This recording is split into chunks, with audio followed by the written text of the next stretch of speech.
అంతర్వేది పుణ్యక్షేత్రంలో శ్రీ లక్ష్మీ నరసింహస్వామి వారి కళ్యాణోత్సవాలు వైభవంగా ప్రారంభమయ్యాయి.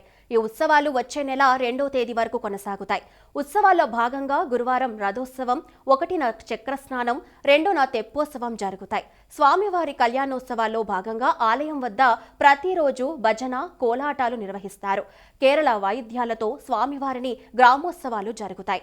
సకినేటిపల్లి మండలం అంతర్వేది గ్రామంలో వేంచేసి ఉన్న శ్రీ లక్ష్మీ నరసింహస్వామి వారి దేవస్థానం నందు 25/1/2026 నుండి 2/2/2026 తేదీ వరకు నిర్వహించు శ్రీ స్వామివారి తిరుకల్యాణ మహోత్సవంలో భాగంగా సాయంత్రం 4:30 సూర్యవాహనంపై గ్రామోత్సవం నిర్వహించి అనంతరం శ్రీ స్వామివారిని పెండ్లి కుమారుని మరియు అమ్మవారిని పెండ్లి కుమార్తెను ముద్రాలంకరణ చేసి తదనంతరం చంద్రప్రభ వాహనంపై గ్రామోత్సవం నిర్వహించడం జరుగుతుంది.